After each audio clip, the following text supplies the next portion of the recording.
Welcome to my channel. তো ছোট্ট একটা ব্লগ শেয়ার করবো তোমাদের সাথে। ব্লগ বলতে আমার দিদির মেয়ের জন্মদিন, তো ছোট্ট একটা মিনি ব্লগ তোমাদের সাথে শেয়ার করবো।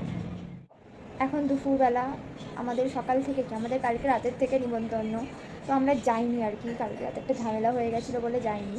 তো সকালবেলা বৃষ্টি হচ্ছিলো আর আমার ঘুম থেকে উঠতে উঠতে প্রায় 11:30 বেজে গেছে, লেট হয়ে গেছে বলে আর যাইনি।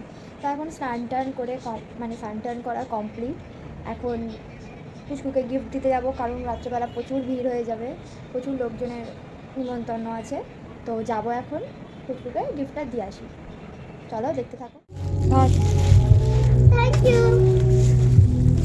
হ্যাপি ভিডিও করি, ফটো না, ফটো তোলা হয়ে গেছে। বেচারি ভাবছে ও কখন ওর আশীর্বাদ হবে, কখন ও খাবে।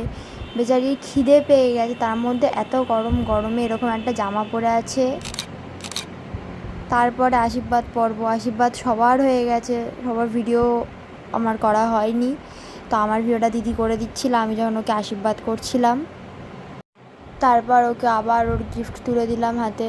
এবার বলছে পায়েস খাবে, পায়েস খাই দিলাম।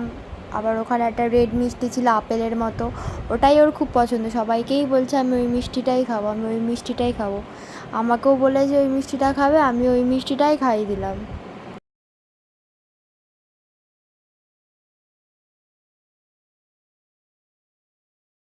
তারপরে চলে আসলাম, দেখলাম যে প্যান্ডেলে এখনও বেলুন লাগাচ্ছে রাতের জন্য। অবস্থা ভালো না, এই এখন বাড়ি আসলাম, রেস্ট নিই, দেন রাতে দেখা হবে। রাত্রেবেলা সেজে গুজে রেডি হয়ে আমি চলে এসেছি। তারপর ঘরে গিয়ে দেখি বার্থডে গার্ল বসে আছে, তার মা রেডি হচ্ছে, এখনও রেডি হয়নি।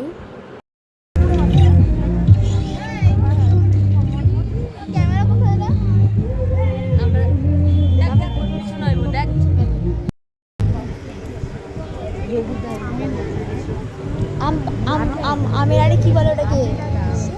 এবার পুচকুর কেক কাটবে, এই সময় সবাই লোকজন দাঁড়িয়ে আছে এখানে। ওর কেকটা গোছাচ্ছিল রকিদা, মানে কি করে কেকটা সাজাচ্ছিল আর কি, গোছাচ্ছে কীভাবে সাজাচ্ছিল। আর বাদ বাকি সবাই চারিদিক থেকে ওকে ঘিরে রেখেছে।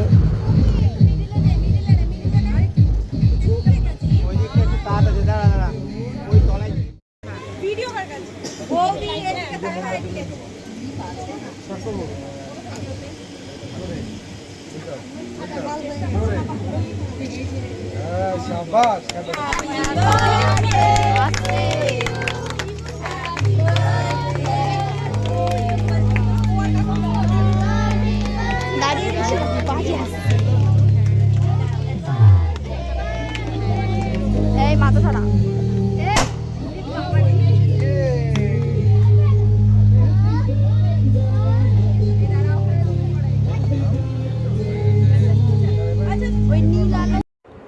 তারপরে খেতে বসে গেলাম, রাত হয়ে গেছিলো। প্রথমে ছিল চিকেন চাটে আর স্যালাড, তারপরে বিরিয়ানি দিয়ে দিল, চিকেন বিরিয়ানির সাথে ছিল চিকেন চাপটা আমি নিইনি, আমি খাই না। তারপরে আবার ডিম সেদ্ধ দিয়ে গেল, সাথে আলু ছিল। আমি খাচ্ছি রাক্ষসের মতো আর ভিডিও করছি। তারপরে মিষ্টি চলে আসলো। খাওয়া দাওয়া শেষ করে বসে আছি, মা, আমি, দিদি, কাকিমা। চলো টাটা, আবার কোনো নিউ ব্লগ বা শর্টসে দেখা হবে।